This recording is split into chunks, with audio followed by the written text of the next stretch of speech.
I think it's impossible to say what is in the centre and what is on the fringe, because the reason why I titled my podcast The Fringe and put it in speech marks is because there are lots of ideas that we assume only very few people hold. I think that there needs to be more integration between the centre and the fringe. And I saw that when I went to the Reform UK conference in September, and I went on a media pass, and just from talking to the majority of young people there were boys, and they were all telling me how basically the theme was they had nowhere to fit in anymore politically. So they had found a space where they could talk about their concerns freely. And this is what's going on with all these ideas, is that you get cancelled from the cult and then you get pushed into another area where you can talk freely. And I'm very conscious of the fact that I've been pushed out of one area and welcomed into another one, and I don't want to become susceptible to the cult think of the new cult that I'm in. So I think that there needs to be more integration between what you would consider the centre and the fringe, so that we can have open debate. And that's the main issue that we have, is that people are they will refuse to talk to each other. Yeah. That's all of the reaction I've had from students. I'm asking, please come and speak to me, and they just say, I'm not obliged to give you a conversation. I won't entertain you. Yeah, they have absolutely no desire to want to have their views challenged. And they think that I don't want mine. They keep saying I don't want my ideas challenged, even though I'm asking them to challenge me. I think that people are scared that if they do talk to people they disagree with, that maybe they will conclude that they were wrong. And I think that's a very scary thing for most people, to think that your ideas for a long time weren't true. Carl Jung said that people don't have ideas, ideas have people. Yeah. And he's absolutely spot on. And we judge our position in the hierarchy of the world or the species is often attached. It's like, I was thinking about this the other day, what's so difficult about ideology and ideas in general is that they're like viruses, they're not bacteria. So bacteria live amongst the cells, so you can kill a bacteria, but viruses live inside the cell, so you can't kill a virus without killing the cell. And that's one of the problems with ideas, is people conflate their ideas with who they are. We all do it. But even if you support a football team or a sports team, if that team loses, you get depressed, or if that team wins, you get a boost in testosterone or dopamine or whatever, serotonin. That's you. That idea, the concept has merged itself with you, and you are now incumbent and dependent on that concept, and it shifts and it maneuvers with you. But yeah. Don't cancel me, anyone, because that's not what I meant. But yeah, so it's very, very interesting. Sorry, what did I put down? Oh yeah, so you're talking about what's at the centre. I'll tell you what's at the centre in my opinion. A monogamous family stable unit, regardless of gender, regardless of sex, whatever, but a monogamous stable family unit. There's Vivek Ramaswamy, who ran for, regardless of anyone's opinion, it's not about politics this, but he's written a book after his campaign in the US general election. And one of the chapters is the nuclear family is the greatest form of governance ever created. And that's gone through my mind a lot. I thought, why are so many young people wrapped up in all this bollocks that's going on at the moment in society? And I thought, no one's getting into relationships anymore. So therefore, not that I want to get too deep, but if you, from a not heterosexual home, regardless, the masculine and the feminine, when they combine together, they create a unity that I believe is a sacred unity. And I don't mean men and women. I mean the masculine and the feminine, the left and the right brain, whatever you want to call it. And I think part of the reason why, and one of the reasons why it's so dangerous to use Elliot Buick's favourite word, to bifurcate young men and women, is because the more you bifurcate young men and women, the more you destabilise society as a whole. And I think it's a real problem, the fact that that is happening now. And the vitriol and the hate between the two sexes is really, really problematic. And I don't think it's ever been worse now than it ever has been. I don't think women have ever been more scared of men as a collective. And I don't think men have felt more disillusioned or separated from young women either. And that's really not good, actually, because when you watch, this is a real tangent, but I think it's really important. When you watch old Disney fairy tales, the final shot is the prince awakens the princess regardless. There's a reason behind that, but that's not important. The camera pans up to a paradise. They ride off into the sunset and the camera pans up.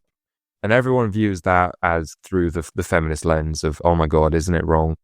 Women don't need men. How dare he kiss her when she's unconscious, etc., etc. Fair enough. That's not what it means.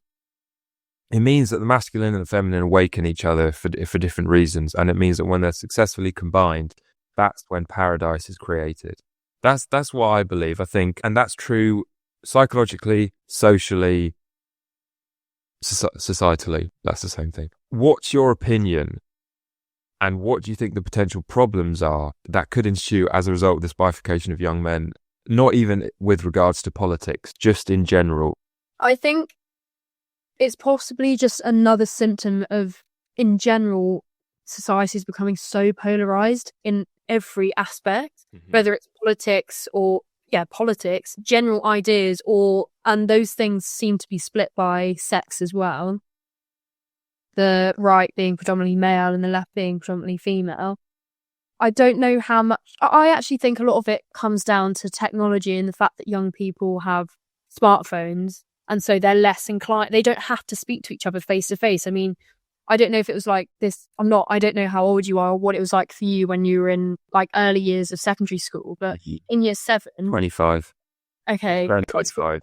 Quite similar. When I was in year 7, my boyfriend at the time, who's still my friend, our relationship was entirely via WhatsApp. And it's like seeing each other in person at school was actually terrifying, even though we'd told each other we loved each other over message. Yeah. And I think that is just, and the same thing with dating apps now. But people aren't getting into relationships. And even though you think at university you'd be meeting new people all the time, it actually, and I'm not the only one who feels this way, my housemates feel the same. It feels almost impossible to meet someone naturally in a romantic way. And so everything is just done via Hinge or Tinder. And so there's automatically this separation. But I do feel like, so I can actually see it happening in real time in my own life, that when I was at school, I wasn't friends with the boys. And if anything, I was actually terrified of them because I found them really intimidating. And I knew they didn't like me because they were afraid to say anything around me because they were worried that I was going to report them. How old was this? This was in sixth form. I wasn't. Okay, I was friends with the girls. You're at that age then. So we'd sort of, we would go to I would go to some of the parties, but I wasn't actually friends with the boys. But since leaving school, I've become a lot better friends with them. And I actually love having male friends. And I don't know if that's because of my sense of humour and the fact that I have a very sort of dark and vulgar sense of humour to the point where other girls who were friends with the boys at school at the time could get on with it, and now they've sort of looked back and think, but I've sort of had the flip where it's like I don't know why I was so bothered by it at the time or had such a strong moral compass that I thought that their sense of humour was outrageous. I mean, it wasn't even that bad, but I just, for some reason now, I feel like I'm much better friends with them than I was when I was at school. And I don't know if that's because I've realised that my own ideas at school, I don't agree with them anymore. And I find it a lot easier to be around their culture, just being boys together. I think it's relaxed and fun. The eradication of a dark sense of humour from sort of like not that I like looking at things from a societal point of view because it doesn't actually exist, but from a societal point of view is exceptionally dangerous. And I think that leads back into the idea of political correctness. I think the fact that young men are more likely to are less politically correct is in keeping with their tendency to have a dark sense of humour. And I think you swap a dark sense of humour for a dark state of being or something for you. I don't know. It's literally just come to my mind, so I don't know how to articulate it perfectly. But if you don't allow that, that's the sign of a tyrant, actually. A tyrant is someone who removes humour and tyranny is the deliberate removal of nuance, is a great quote that someone said. And the king needs a jester, because without a jester, they become a tyrant because they need someone who keeps them in check. And that's the point of the thing. When you say that do your friends not want to meet people on social media dating apps, or do they want to meet them in real? They do. They do, but it's because it feels it's chicken and egg again. I don't know if it's because it is actually really hard to meet someone in real life, or that because dating apps exist, people have given up trying to meet people in real life. How do they want to meet people in real life? Like someone approached them? Is that what you mean? I don't even know. I think, at least from my personal experience and my housemates, who I talk, like specifically the housemates I talk to about this, we both do courses that are very female heavy. Yeah. So when in my first year, I lived in an all girls flat. My course is nearly all girls, and psychology spare time was taken up playing netball. Mm-hmm. And so I was never around boys. If I was, it would be in a nightclub. And so your only option, like meeting someone at a nightclub, is just never going to be the stable basis of a flourishing relationship. Or if it is, and you're very lucky.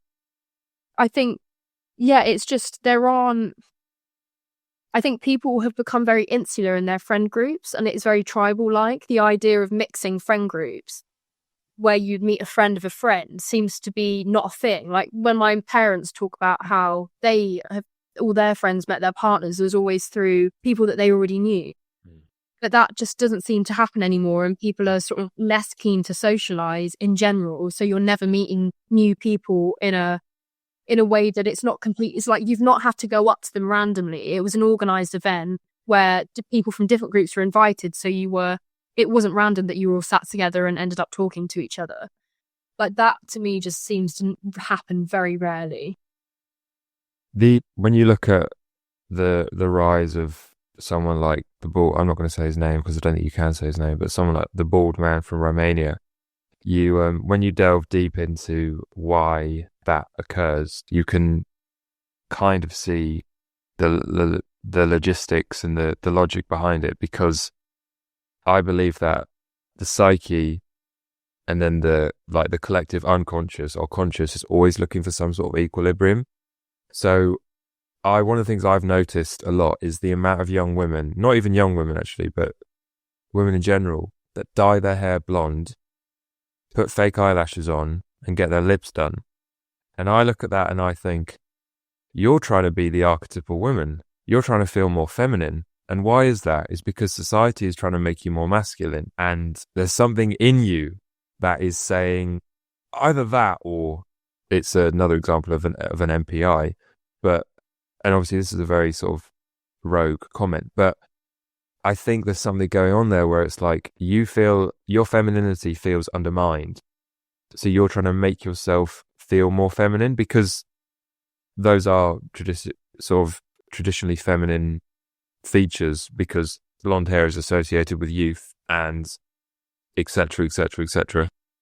So what's your opinion on the degree to which we've elevated some people in society as these are the people that we really need to look after? And yet, sort of going back to what I said right at the beginning as we close up, and yet that has sort of pushed other people out, mainly men. And the justification behind that is because, we've all existed in an oppressive patriarchy, so therefore it's fine, it's justifiable. Well, I mean, I don't necessarily agree entirely with your analysis on it, in the sense that I think for a long time, women weren't able to come together to look after themselves. So throughout the 20th century, that's what they ended up doing. And they decided that the only way that they were going to achieve equality or more rights was if they mobilized together. So feminism is about women, is done by women for women. And I think that men have become butthurt that women do not see men as their responsibility anymore. We used to sort of see women as being, oh, we're looking after the children and our husband. What's stopping men from coming together to look after their own issues? The exact people that have cancelled you.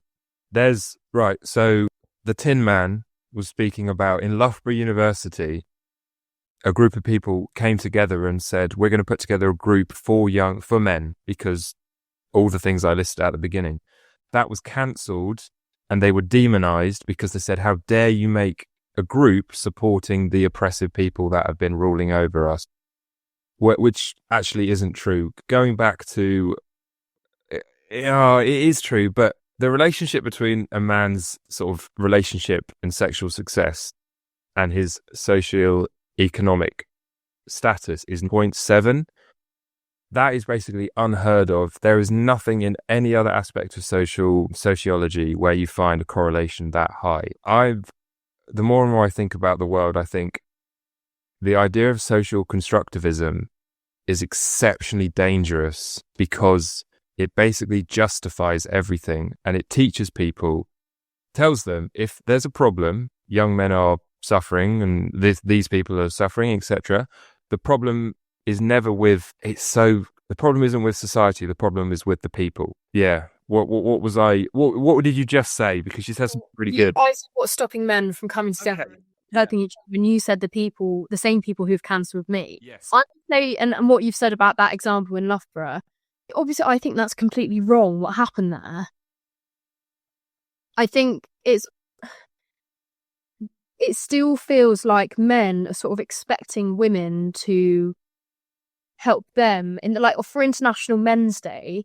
There was a viral tweet that some guy said, oh look, International Men's Day nothing has happened for it, and someone replied saying, who did you expect to organise it? Women. It's not. I understand that the cancelling thing and the prevention of that organisation going ahead is wrong, but how is that the fault of? Maybe you're not saying it's the fault of feminism, but I'm very cautious of the fact that I feel like women once again are being blamed for not accommodating men into their struggle, if that's what you want to call it. I just think that to some extent men have to. Yeah, the answer, any man that's struggling in life, the answer is you have to better yourself. So we're obviously spiking is a massive problem at the moment for young women, and it has been for a while. And there's a government initiative to sort it out, and that's quite correct. But the amount of I don't agree with that, by the way. I think which don't you agree with? That Keir Starmer's announcement that spiking is going to be an official legal offence. It's already illegal to poison someone. Yeah, and so it's completely performative. Oh yeah, of course it is. It's virtually signalling. Yeah. He came on this warning, and this is what the left do. This is the weaponization. That is the biggest. Jesus, the Bible, right? Jesus's biggest enemies were the Pharisees, and the Pharisees were people who used the prevailing problems of the era to elevate their own status, and that's what the left do all the time. Virtue signalling is beyond evil. It's one of the worst things I think you can do.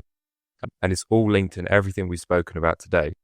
But no one cares about the amount of men that kill themselves every year. They do. Yes, they do. So what? Are you aware of what Movember is? Yeah, but... It's the universities. It's the biggest, at Leeds anyway, and I'm at every other university that I see, it's the biggest month of fundraising throughout the academic year. To say that no one cares about Pride themselves is absolutely ridiculous. Pride isn't about necessarily raising money.